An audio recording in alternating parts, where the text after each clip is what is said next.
Hola a todos, están en el canal de autor de Alex Bowden, La Zona de la Desaparición. Y esta es una nueva historia real. No lo vas a creer, pero el día en que Daniel Paul Peterson estuvo a solo unos pasos de la cima del Everest, estaba más cerca de su sueño que nunca.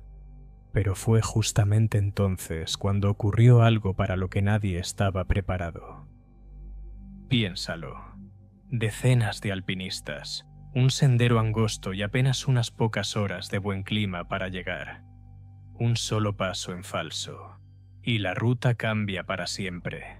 En este video vas a descubrir por qué, incluso los atletas mejor preparados, pueden encontrarse en situaciones donde no gana el más fuerte, sino quien decide en un instante. Quédate hasta el final. Vas a entender que el Everest nunca perdona la autosuficiencia. El 21 de mayo, Daniel Paul Peterson, de unos 40 años, por fin llegó al punto más alto del planeta. Ese fue el momento por el que había trabajado durante meses. Se sometió a entrenamientos exigentes. Pasó mucho tiempo en el Himalaya preparándose para el ascenso principal. Todo eso por una pequeña ventana, el llamado clima favorable, cuando las condiciones se vuelven apenas más accesibles. El problema era que ese año el Everest estaba caprichoso. El clima cambiaba constantemente.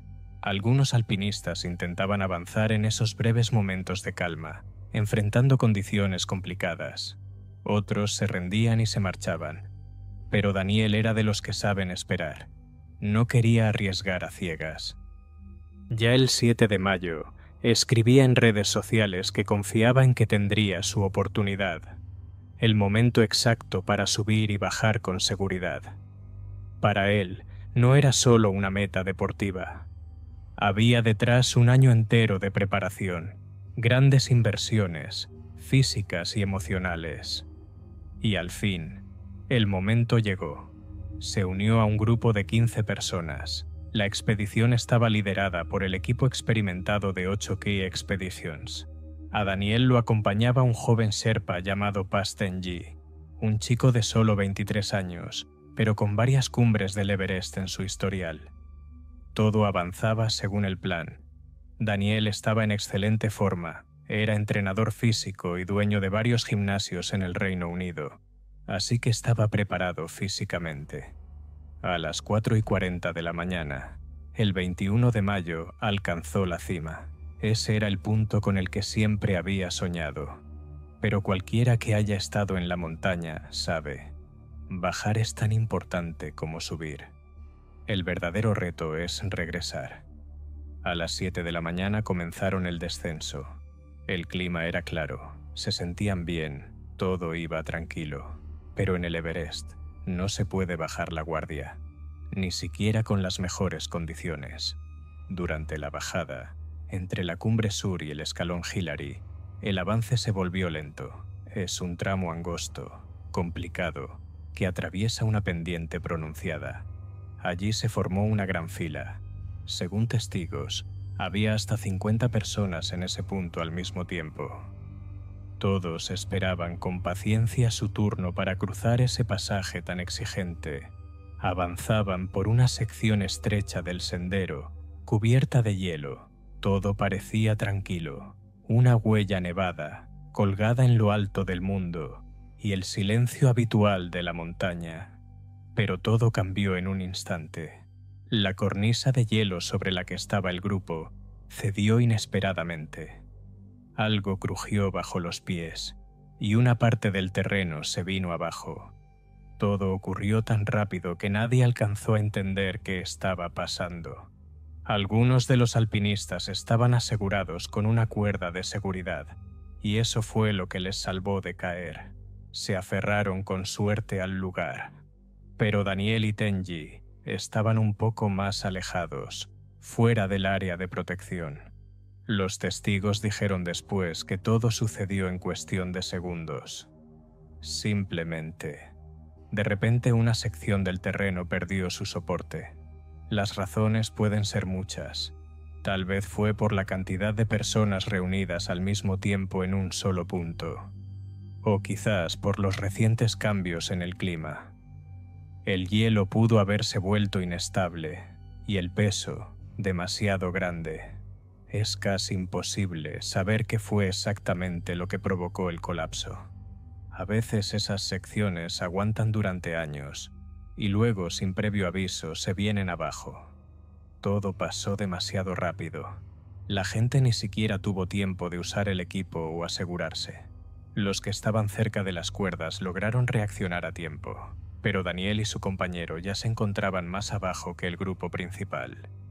Según los que lo presenciaron, enseguida se entendió que era una situación grave. Había señales visibles de daño, pero aún quedaban esperanzas. Por la forma en que reaccionaban, parecía que seguían conscientes. Quienes estaban cerca comenzaron a actuar de inmediato. Se envió una señal. Los coordinadores se activaron. Pero a esa altitud todo cuesta el doble. La comunicación es inestable y moverse requiere tiempo y mucho esfuerzo.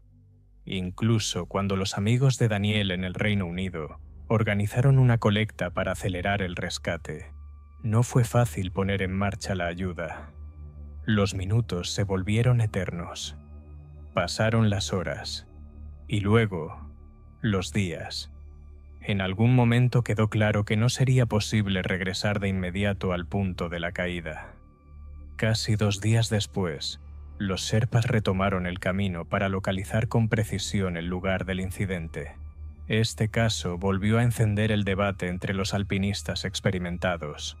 ¿Qué hacer cuando cientos de personas salen a la ruta al mismo tiempo? Porque todos intentan aprovechar las pequeñas ventanas de buen clima. Se forma un verdadero embotellamiento. Largas filas entre los campamentos, especialmente entre el campamento 3 y el Collado Sur, y luego en la parte final hacia la cima. Ese día, alrededor de 500 personas estaban en la ruta. A primera vista, parece que avanzar en grupo es más seguro. Más personas, mayor posibilidad de ayuda. Pero no es tan simple. Cuando hay demasiada gente en la pendiente, el ritmo se vuelve lento. Muchos se quedan sin fuerzas, y el terreno sufre una sobrecarga, sobre todo en zonas donde el hielo y la nieve ya son inestables. Cuantas más personas, mayor la presión en cada paso. Incluso un tramo sólido puede colapsar, y eso, según muchos, fue una de las causas de lo que les pasó a Daniel y su compañero. Pero Daniel no fue el único que decidió seguir adelante aquel año, a pesar de todo. Entre los que también continuaron su camino hacia la cima del Everest, estaba Joshua Cheruiyot. Tenía unos 40 años y venía de Kenia. Cargaba con una gran experiencia en montañismo. Aunque trabajaba como banquero de profesión, su alma pertenecía desde hacía tiempo a las montañas. Ya en su juventud, cuando tenía alrededor de 20 años, conquistó por primera vez la cima más emblemática de su país, el Monte Kenia, y no lo hizo 1 o 2 veces, sino unas 20. En una ocasión, incluso llegó a la cumbre 3 veces en un periodo muy corto. Más adelante comenzó a explorar otras rutas. En su lista figuran el Kilimanjaro, el Monte Stanley y otras cumbres reconocidas. Y no se trataba solo de subirlas. Él se imponía retos de tiempo. Joshua siempre apuntaba al máximo. Además, era un verdadero atleta. Participaba en carreras de ultradistancia, como un maratón de más de 200 kilómetros a través de los Alpes. El año pasado, en 2023, logró un resultado realmente importante. Se convirtió en el primer africano en ascender el Manaslu, una de las montañas más altas del planeta, sin apoyo adicional. Fue un gran paso en su carrera como alpinista y una prueba clara de la excelente forma física en la que se encontraba. La siguiente cima en su camino fue el Everest, pero Joshua no quería simplemente subir. Tenía un sueño: ser el primer africano en completar toda la ruta hasta la cumbre, sin utilizar el equipo especial que ayuda a respirar a gran altitud. Era un plan muy ambicioso. Según las estadísticas, solo alrededor del 2% de quienes lo intentan Lo consiguen. A más de 8.000 metros de altura, el aire se vuelve tan escaso que el cuerpo comienza a perder energía. Es casi imposible recuperarse. Cada paso se convierte en una batalla. Algunos empiezan a sentirlo de inmediato, otros un poco más tarde. Todo depende de la preparación, la experiencia y la condición física. Para quienes no están bien preparados, estas condiciones pueden representar un verdadero desafío. A veces se desarrolla lo que los expertos llaman mal de altura, cuando el cuerpo simplemente no logra adaptarse a la altitud. Eso puede afectar mucho el estado general y reducir las probabilidades de éxito. Pero Joshua sabía bien a lo que se enfrentaba. Tenía confianza en sí mismo y estaba listo para las pruebas. Se unió al equipo de Seven Summit Treks y comenzó el proceso de aclimatación. El 9 de mayo publicó una foto en la que se podía ver claramente. Estaba listo para el ascenso. Y sin importar cómo se diera el trayecto o qué condiciones encontrara en el camino, él creía que lo lograría, que llegaría a la cima. Después de casi 10 años de entrenamientos, preparación y esperanza, el 17 de mayo Joshua finalmente estaba a las puertas de su objetivo. Antes de eso, pasó 10 días en el campamento base. Su cuerpo se estaba acostumbrando a la altitud y se ajustaban los últimos detalles. Cuando por fin llegó el buen tiempo, el viento se calmó y el cielo se despejó. El equipo recibió luz verde. Junto a él iba un guía experimentado llamado Nawang. Aunque Joshua había decidido desde el principio subir sin apoyo adicional, el guía llevó consigo una botella de oxígeno, por si acaso. Habían acordado de antemano que solo se usaría en 3 casos: si Joshua perdía el equilibrio, si mostraba signos evidentes de agotamiento, o si el ascenso se detenía por la acumulación de personas en el sendero. Y últimamente, esto sucede cada vez más seguido. Hay tantos escaladores en la ruta que a veces se forman verdaderas filas para llegar a la cima. Para quienes suben sin apoyo, eso puede convertirse en un desafío muy serio. Antes de salir, publicó una foto en Instagram, Joshua frente al equipo preparado para la etapa decisiva. En el pie de foto confesó que esta expedición no le tomó solo unas semanas, sino un mes entero de entrega total, en tiempo, esfuerzo y atención. Incluso bromeó diciendo que al regresar a Kenia, solo le quedaba declararse en bancarrota, de lo cara que resultó ser esta aventura. Y al principio, todo iba según lo planeado. El clima se mantenía estable, el ritmo era constante. El día 22 de mayo salieron desde el último campamento, el número 4. Delante quedaba el tramo final hacia la cima. Lo que pasó después solo se sabe en parte. La última vez que los vieron fue cerca de un punto que los montañistas llaman Bishop Rock.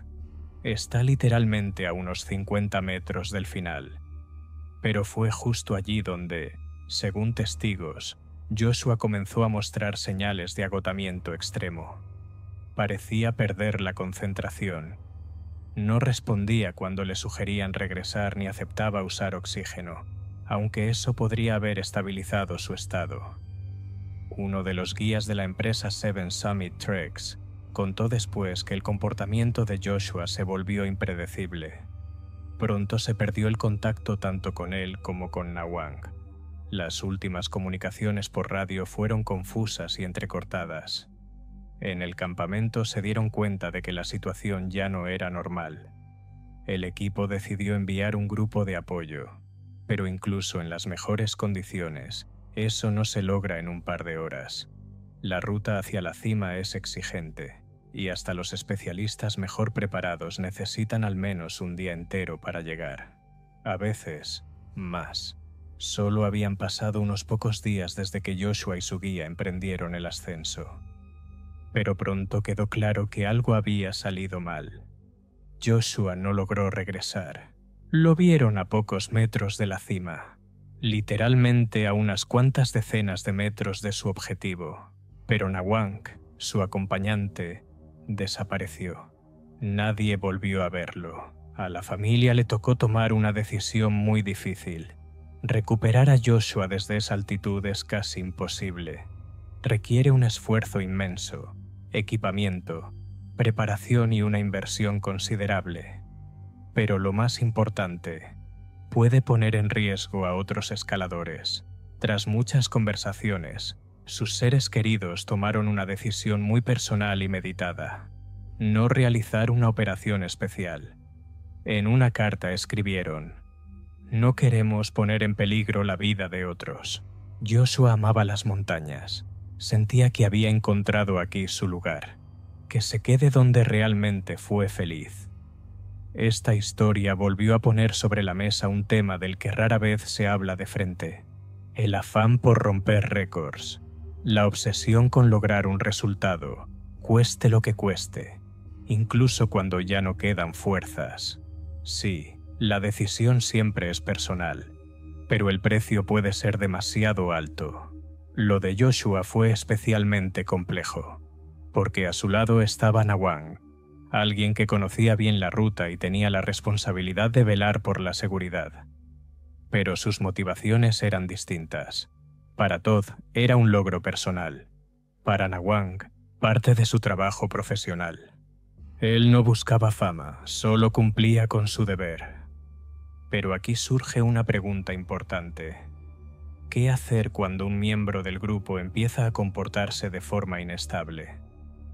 ¿Qué decisión tomar si se niega a recibir ayuda y continúa avanzando, aunque eso pueda ser peligroso? ¿Convencerlo? ¿Insistir? Pero los guías no pueden obligar a nadie por la fuerza. Y dejar a una persona sola tampoco es una opción. Así que, en situaciones como esta, los guías se enfrentan a un dilema muy complicado. Y cada vez deben tomar una decisión para la que no existe un protocolo claro. Aún así, a pesar de las dificultades, la temporada en el Everest estuvo llena de momentos memorables. Uno de los más destacados fue el logro de Kami Rita Sherpa. El 22 de mayo, alcanzó la cima por 30ª vez, un récord absoluto. Su nombre quedará para siempre en la historia del alpinismo. Igualmente impresionante fue el logro del atleta polaco Piotr Jerzy Stychowski. En un solo día consiguió ascender al Everest y también a la cima vecina, Lhotse. Todo eso sin apoyo adicional. Su tiempo total, 23 horas y 22 minutos, sorprendió incluso a los alpinistas más experimentados. También dejó su huella Kenton Kool, un deportista del Reino Unido. Esta fue su ascensión número 18. Y entre todos los extranjeros que no son guías profesionales, él se convirtió en el líder absoluto en número de cumbres alcanzadas. Pero junto a los récords, esta temporada también trajo momentos preocupantes. Uno de ellos involucró a un grupo de Mongolia. Dos alpinistas experimentados, Usu Yagaltsendenbayar y Purev Suren el Kakbahav, decidieron hacer la ruta sin acompañamiento ni equipo adicional. Tenían 31 y 53 años. Se tomaron la preparación muy en serio, entrenaron en el Altai, realizaron previamente su aclimatación y para mediados de mayo estaban completamente listos para el ascenso. Salieron antes del amanecer, partieron desde el campamento 4 con la esperanza de llegar antes de que el clima empeorara. En la ladera fueron vistos por el equipo de TAC Nepal, que ese mismo día decidió regresar. El viento se intensificaba y las condiciones se volvían cada vez menos seguras. Desde el principio, los alpinistas planearon subir sin oxígeno suplementario. Esto redujo su ritmo. Avanzaban muy lentamente y el tiempo disponible era cada vez menor. En cierto punto quedó claro: si no cambiaban el plan, no alcanzarían la cima. Entonces, tomaron una decisión crucial: usar los tanques de oxígeno de reserva que llevaban para emergencias. Alrededor de las 8:54 de la mañana, estaban en el punto más alto del mundo. Desplegaron la bandera de su país y tomaron fotos con el cielo de fondo.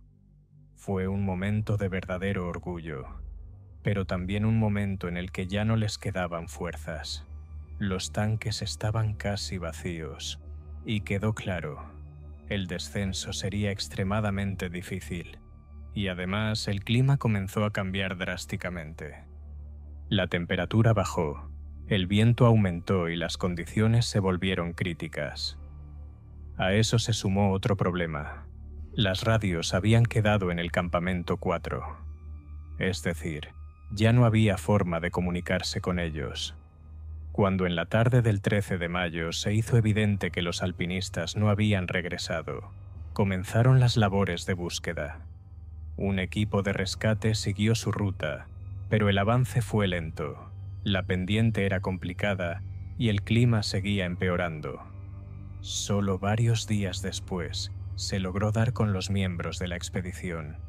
Estaban en la ladera sureste, en distintos puntos. Los sherpas encontraron sus pertenencias personales, incluidos los teléfonos con las fotos tomadas en la misma cima. Toda la operación de búsqueda y rescate duró casi 2 semanas. Finalizó el 25 de mayo. Uno de los miembros de la expedición, Usuk Yagal, era muy conocido en su país. Padre de 3 hijos, era considerado uno de los alpinistas más experimentados y respetados de Mongolia. Aunque el año 2004 no fue el más difícil de la historia, como sí lo fue, por ejemplo, el 2023, cuando la cantidad de incidentes alcanzó cifras récord, no faltaron momentos de tensión. En este video, hablamos solo de uno de ellos. Mientras tanto, las autoridades de Nepal volvieron a emitir casi 500 permisos de ascenso. Para ser exactos, 478. Todo indica que en el futuro, el número de personas que quieren conquistar el Everest seguirá creciendo. Este año se registraron 656 ascensiones exitosas, lo que representa aproximadamente el 63% de todos los intentos. Parece que cada vez más personas sueñan con alcanzar la cima del Everest. Entre ellas, hay también principiantes que se enfrentan por primera vez a las condiciones de gran altitud. Muchos están convencidos de que, si estás en buena forma física y puedes permitirte un viaje así, entonces todo saldrá bien. Pero cada temporada demuestra que la montaña siempre puede dar una sorpresa. Aquí todo importa. La preparación física, la experiencia y la capacidad de tomar decisiones correctas en el momento justo. Si quieres compartir tu opinión sobre esta historia, déjala en los comentarios. Dale me gusta al video si te pareció interesante y no olvides suscribirte si es la primera vez que nos ves. Gracias por llegar hasta el final. Para nosotros, eso significa mucho. Esa es una historia real así. Y ahora mira otra historia real. No lo vas a creer, pero esta historia es real. Ella emprendió un viaje corto. Solo quería descansar un poco junto al mar. Pero terminó completamente sola, en medio de una densa selva tropical, sin señal, sin comida y con el cuerpo casi inmovilizado. Durante 8 días no sabía si alguien vendría a rescatarla, o si todo terminaría de otra manera. ¿Por qué su compañero insistió con tanta seguridad en tomar ese vuelo? ¿Qué giro inesperado le salvó la vida? Y terminó siendo como un cinturón de seguridad que en realidad nunca existió. Y lo más importante, ¿qué fue lo que realmente ocurrió en la jungla de Vietnam? Quédate hasta el final. Vas a descubrir cómo la fuerza interior puede vencer incluso aquello para lo que nadie está preparado. Cuando Annette estudiaba en la universidad, conoció a un chico llamado William. Desde el primer momento sintieron una conexión especial. No era solo simpatía, era algo más profundo. Con los años, su relación se fue fortaleciendo, compartiendo alegrías, desafíos y la rutina diaria. Pasaron no 1 ni 2, sino más de 10 años así. Y un día, simplemente lo supieron. Era hora de dar el siguiente paso. El momento de construir un futuro juntos había llegado. Pero antes de comenzar con los preparativos de la boda, William a quien Annette llamaba con cariño Passy, le dijo que necesitaba completar un viaje importante por trabajo. Le propuso que lo acompañara. Tenían que ir a Vietnam. Su idea era combinar negocios con un pequeño descanso. Cumplir con los compromisos laborales y luego relajarse un par de días junto al mar. Los primeros días en Ciudad Ho Chi Minh fueron excelentes. Paseos por las calles, cafés acogedores, mercados llenos de vida y ese ruido vibrante de la ciudad. Todo era verdaderamente agradable. Cuando la parte laboral terminó, decidieron quedarse unos días más y escaparse a la costa para relajarse y disfrutar de la naturaleza. Pero las cosas cambiaron un poco en el momento en que llegaron al avión que debía llevarlos al mar. Al verlo, Annette sintió un nudo en el estómago. Frente a ellos había una aeronave pequeña, que claramente llevaba muchos años en uso. Desde afuera, no se veía muy confiable. Annette siempre había sido un poco aprensiva con los vuelos, y esa sensación de alerta solo creció. Era un modelo antiguo, de los que se usaban en tiempos de la Unión Soviética y que, con los años, terminaron en manos de aerolíneas locales. Seguía funcionando, sí, pero estaba muy lejos de parecer un avión moderno. Annette expresó sus dudas. Le dijo sinceramente que no se sentía tranquila. Le propuso buscar otra forma de llegar a la costa, quizás por carretera, pero Passy intentó tranquilizarla. Le dijo que el vuelo sería muy corto, no más de 20 minutos, y que todo estaría bien. Le sonrió, la tomó de la mano y le pidió que no se preocupara, que todo estaba bajo control. Y aunque Annette seguía sintiendo una inquietud dentro de sí, decidió confiar en él. Lo que no sabía era que lo que les esperaba no era un simple viaje, sino una auténtica prueba de resistencia, y que aquellas palabras, vuelo corto, no serían tan ciertas como él creía. El vuelo iba a durar poco más de 1 hora. Al principio, Annette tenía dudas. No estaba segura de si debía subir al avión, pero Passy logró convencerla. Y así, junto con los demás pasajeros, ya estaban despegando rumbo al cielo. En total, había 30 personas a bordo, 24 pasajeros comunes como ellos y 6 miembros de la tripulación. Una vez que el avión alcanzó la altitud de crucero y tomó su rumbo recto, Annette se sintió un poco más tranquila. Se desabrochó el cinturón, solo para relajarse un poco. En ese momento no lo pensó, pero más adelante quedará claro. Ese gesto pudo haber influido en su destino. Pasaron unos 40 minutos. Todo iba según lo previsto, sin movimientos bruscos, sin ruidos extraños en la cabina. Pero en un momento dado, el avión empezó a vibrar ligeramente. Era una leve turbulencia. Passy se puso tenso. Se notaba en su cara. Apretó con fuerza el apoyabrazos y no dijo ni una palabra. Annette, en cambio, intentó romper el hielo. Con una sonrisa dijo: «Claro, estos avioncitos siempre dan unos pequeños saltos». Luego extendió la mano y tomó la de Passy para calmarlo un poco, pero esa tensión, como se vio después, no era gratuita. Apenas un minuto más tarde, hubo un cambio brusco de altitud. El avión empezó a descender de forma repentina. Según explicarían más tarde los expertos, la causa fue una combinación de ruta demasiado baja y condiciones meteorológicas complicadas.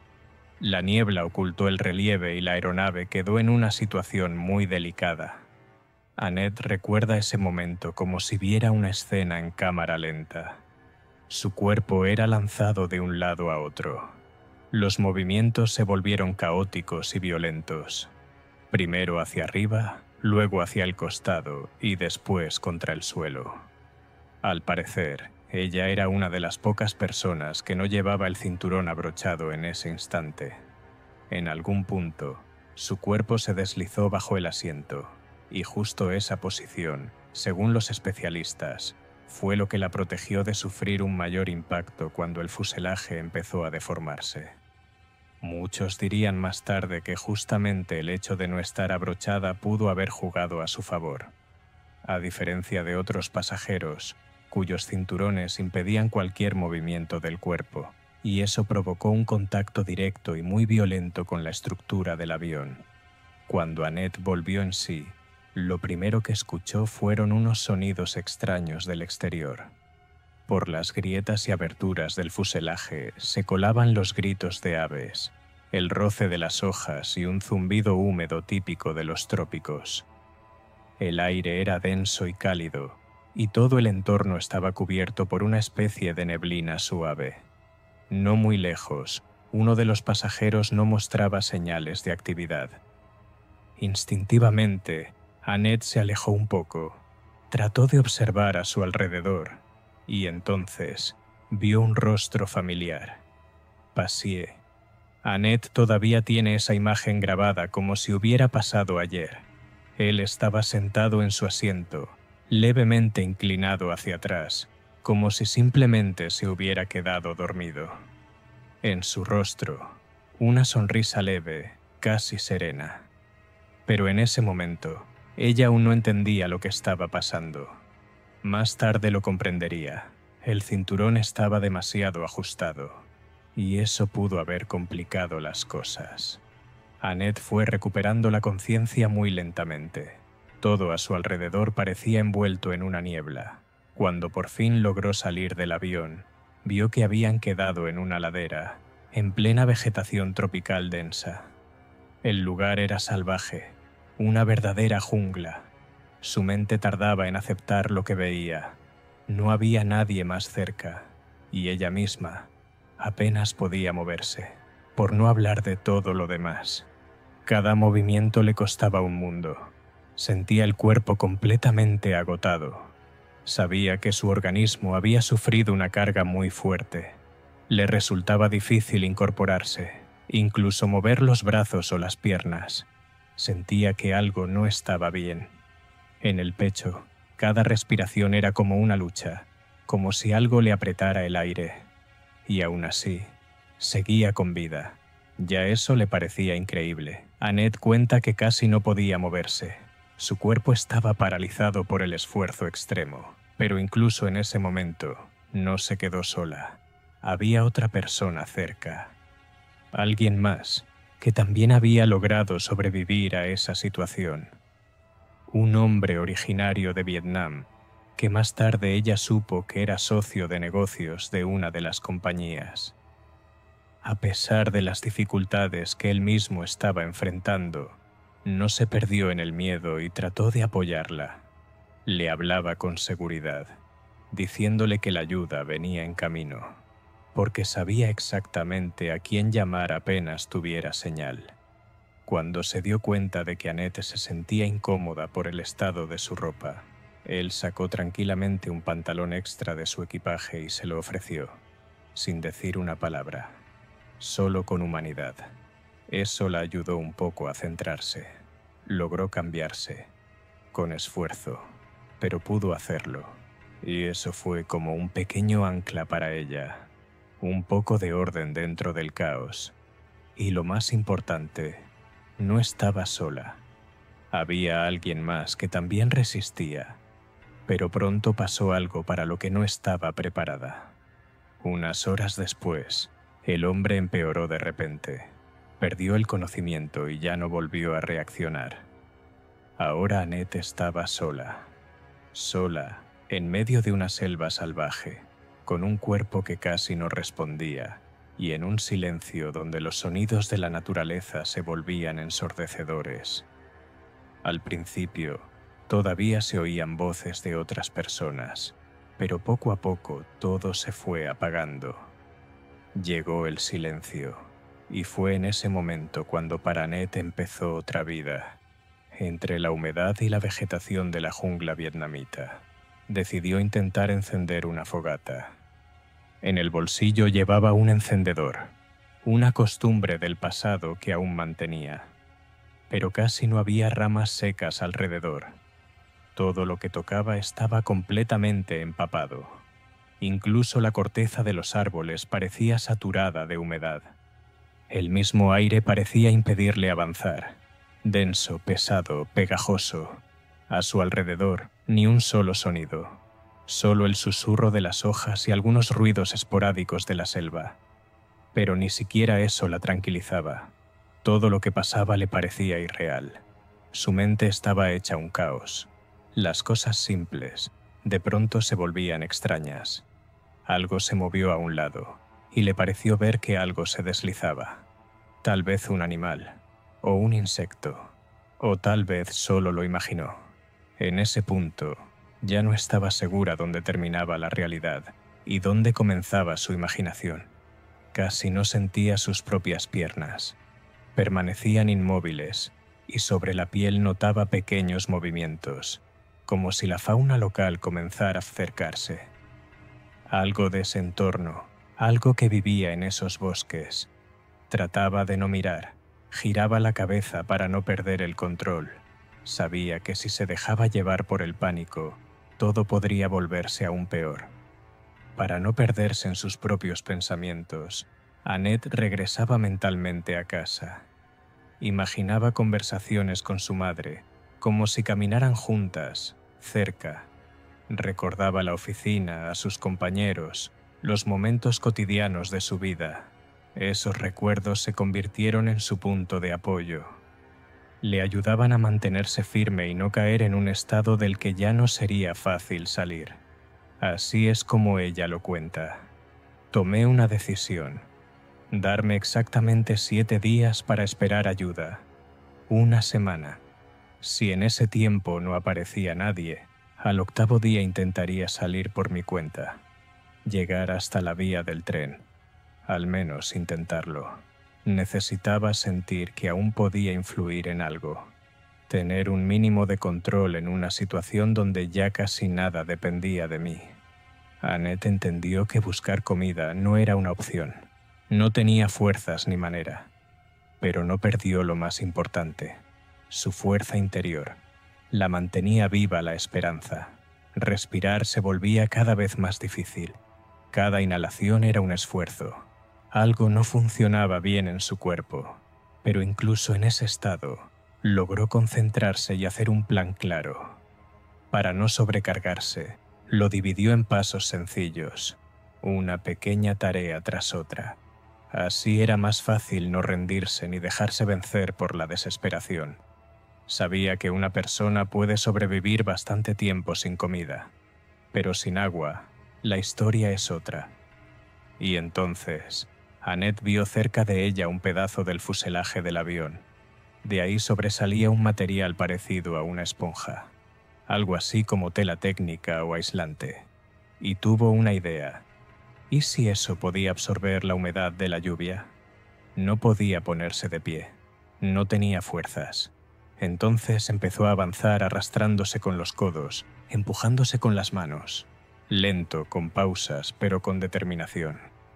La parte inferior de su cuerpo casi no respondía, pero eso no la detenía.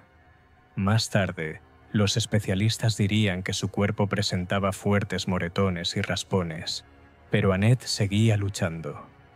En ese momento solo le importaba una cosa: llegar al ala del avión, porque era su única oportunidad de conseguir aunque fuera un poco de agua.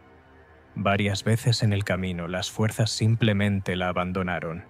Se detenía, quedaba tendida, pero cada vez volvía a juntar valor y seguía avanzando. Cuando llegó, empezó a exprimir gotas del material que había absorbido la humedad. Cada pocas horas, un poco, solo para humedecer los labios, mojar la lengua. Era muy poco, pero incluso ese mínimo la ayudaba a no rendirse. Cerca encontró una maleta, y dentro, un impermeable, un verdadero golpe de suerte. Le sirvió como refugio contra el mal tiempo y también como protección contra el frío. Pasaban los días. Su estado era delicado. El cuerpo le recordaba que ya no tenía reservas. A veces, Annette se descubría pensando: ¿cuánto más podría resistir? ¿De dónde sacar fuerzas? Esas preguntas la rondaban, pero cada vez volvía a su plan, a seguir adelante, porque mientras camines, no te rindes, y eso significa que aún tienes una oportunidad. Ya habían pasado casi 7 días. A su alrededor, ni una sola alma. Solo montañas, niebla y esa sensación agobiante de estar completamente sola. El tiempo parecía haberse detenido. Cada nuevo día era igual al anterior. A veces se despertaba, otras veces volvía a quedarse medio dormida. No porque tuviera sueño, sino porque era más fácil así. Más fácil no pensar, no tener miedo, no esperar. Medía el paso del tiempo con un reloj que había encontrado cerca. Pertenecía a uno de los pasajeros del vuelo. Ese reloj era lo único que le recordaba que el día se convertía en noche y que todo volvía a empezar. Al 7.º día ocurrió algo extraño. Allá abajo, donde la pendiente se perdía entre los árboles, se oyó un leve crujido, como si alguien estuviera abriéndose paso entre las ramas. Annette abrió los ojos. Frente a ella, una figura con una capa naranja brillante, con capucha. En ese momento, le pareció sacado de un cuento de hadas o de una historia infantil amable. Su mente se confundía. Incluso pensó, ¿y si era un personaje imaginario? Instintivamente levantó la mano y gritó, con todas sus fuerzas, pero la figura desapareció, como si se hubiera desvanecido en el aire. Todo pasó tan rápido que comenzó a dudar de sí misma. ¿De verdad sucedió? ¿O fue otra ilusión de su mente? Más tarde se supo que sí la habían visto. Era un trabajador local que había pasado por allí por casualidad. No se dio cuenta de que se trataba de una persona con vida, se asustó y se fue. Pero por suerte contó lo ocurrido, y ese encuentro casual cambió el rumbo de todo. Poco después se organizó una operación de rescate. Un helicóptero fue enviado a la zona, pero no pudo aterrizar por las condiciones del terreno. Más tarde, llegó un equipo de 6 personas, preparados, atentos, tranquilos. Colocaron a Annette con cuidado sobre una camilla especial y empezaron el descenso. Fue un trayecto complicado. El camino era rocoso, empinado.